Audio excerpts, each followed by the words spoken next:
I've been spending a lot of time walking along the beach this summer, just reflecting, and on this particular day, looking out at the wide, expansive ocean, I got to wondering about what it must have been like for the early settlers to the Americas, especially those that arrived by ship. While it is likely that some Native American ancestry is derived from Asian people walking across a land bridge across Alaska, this is only part of the story, as these same Asian people probably also came on boats, sailing along the coastline of the Pacific Ocean, as we know the Vikings did across the Atlantic Ocean.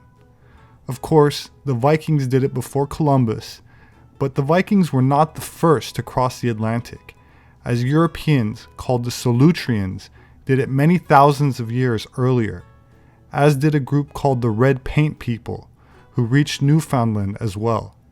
And there's even evidence that the Phoenicians made it to the New World during the Bronze Age, which I've covered in a prior video. But what about the early Irish? Did ancient Celts from Ireland also make the voyage to the Americas? That's the topic of today's episode.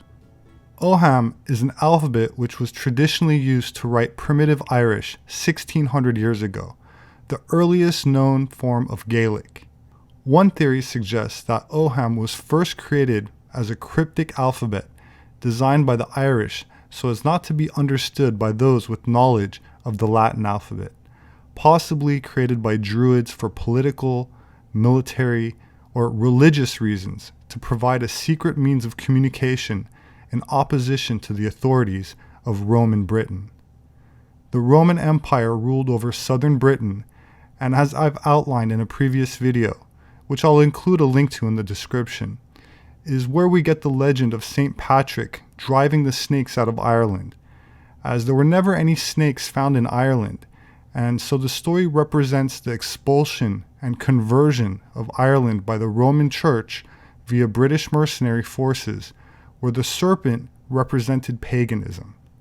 I can't say for sure if this theory regarding the desire to keep communication secret by the Irish was the actual motivation for the original creation of the Ogham alphabet, but it does seem like a useful advantage, especially in later years when it was the Irish that were invading parts of Britain.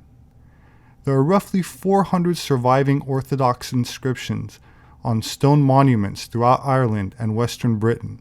The vast majority of the inscriptions consist of personal names. That said, there are myths that propose an earlier linguistic introduction into Europe, such as the 11th century Irish folklore in the form of a book of poetry called the Book of the Taking of Ireland, also known as the Book of Invasions, explains that Ogham was first invented soon after the fall of the Tower of Babel, along with the Gaelic language, by the legendary Scythian king Phineas Farsa. Phineas Farsa was great-grandson to Japhet, one of Noah's 3 sons. Japhet, incidentally, is known to the Romans as Jupiter, after which the planet is named, and genetically speaking, is considered father or ancestor of the Indo-European or Aryan people, who in Christianity is called Saint Peter. The ancient Irish Celts and Britons outline their royal houses from Japhet. According to the legend, Phineas journeyed from Scythia with 72 scholars to Mesopotamia to study the confused languages at Nimrod's Tower, which is also known as the Tower of Babel.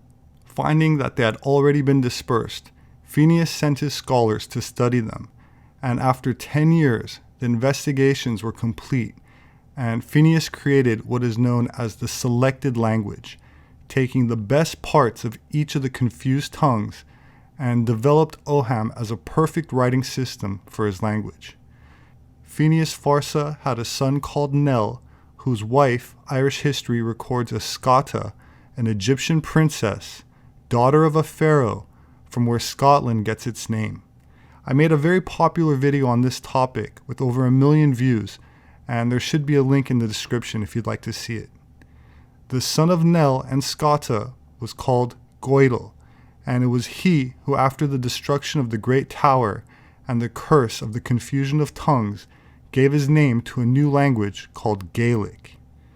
The deeper occult meaning of this legend speaks to the ancient use of this language in sacred rituals and magic ceremonies, centered around solstices and equinoxes for the purpose of divination. Each letter is associated with a tree or other plant, and meanings are derived from them. The divination rituals also involve some adult activities, which some might find offensive.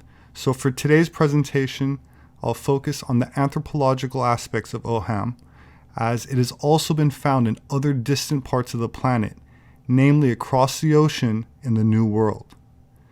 Could there be an ancient pre-Viking connection between Ireland and West Virginia that academia has suppressed? In 1989, archaeologist Robert Pyle discovered remains of a human skeleton in a rock shelter at the Cook petroglyph site in Wyoming County, West Virginia.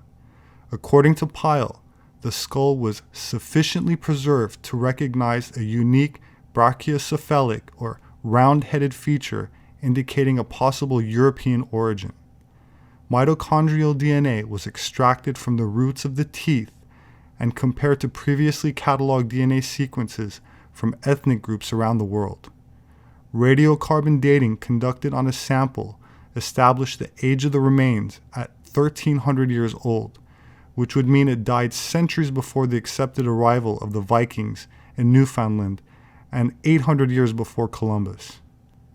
The combined data from DNA and carbon testing established the presence of a person of European origin in southern West Virginia around the year 710 AD, the earliest date that a European has been positively identified on the North American continent through genetic data. That said, could the man have been an ancient Celt?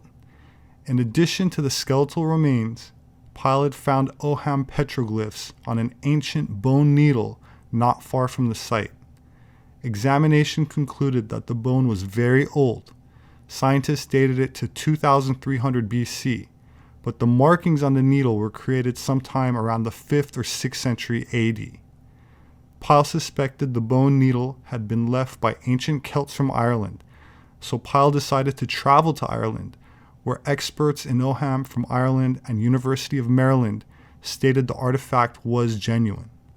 According to Dr. William Grant from Edinburgh University, Scotland, and Dr. John Grant from Oakland, Maryland, both Celtic linguistic scholars who participated in Pyle's Ogham research in southern West Virginia, there was no doubt that the artifact was authentic, archaic Ogham.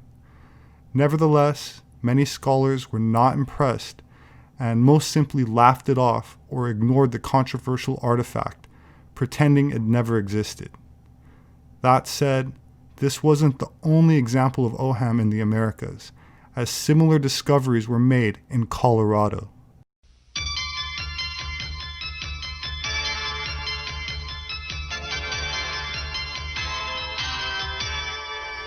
From the dawn of time, wherever man has gone, he's left his mark, literally. He's scratched, hacked, and scraped his lines, circles, and squiggles on the nearest thing at hand, usually rocks. What he's also left behind is a bunch of experts, all of them arguing about just what he meant by those marks, and also arguing about who made them and where the people came from, and how their theories contradict other forms of history. Our science specialist, Eve Savory, takes us on a rocky tour of those marks, or petroglyphs, as the experts usually call them. It's dawn on an autumn equinox in Colorado. As the shadow of this rock falls where what might be an ancient European language seems to predict it should, these people say our view of history is being challenged. If what we're saying here is true, it means that the history that we all learn in school, and that is accepted as a reasonable facsimile of history, turns out to be wrong in very important points. The Vikings who built this settlement in Newfoundland 1,000 years ago are generally believed to be the first Europeans to see North America. But some people think Europeans were here long before that. This is a petroglyph of a very old ship. It's made in the style that was used to draw ships on the rocks in Sweden. Scott Monahan, an independent film producer, followed a small group of linguists and amateur archaeologists. They took him to sites they say prove Europeans were here perhaps 2,000 years before Columbus. This is their theory. Ancient seafarers of Europe and North Africa, at first blown off course by storms, reached North America and soon were trading far inland. These were bold navigators who crossed the oceans, settled here, intermarried with whatever people were here before, and their descendants are the modern American Indians. The shape of this is rather interesting. Archaeologists say Indians sharpening tools made these marks found at numerous locations. This man says no, it's a language. Here you see the two strokes up there, Yes. that's a D. A language known as Ogham, ancient Celtic. This is how it looks in the 12th century Book of Ballymote. It is these seasonal measurings predicting equinoxes and solstices that have the group excited, because at 6 sites the Ogham translations are proving accurate.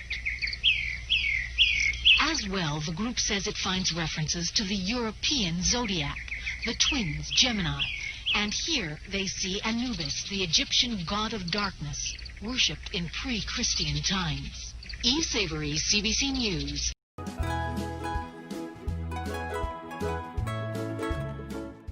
My name is Robert Sepehr. I'm an anthropologist. My published work is available on Amazon. My books make a great gift. If you'd like to support my work, you can do that through patreon.com. There should be a link in the description section for those who are interested. I appreciate it very much. Thank you. Please hit the like button and don't forget to subscribe for future updates. As always, I look forward to reading your thoughts, so please leave a comment below. Please have a wonderful week, and I hope to see you again soon.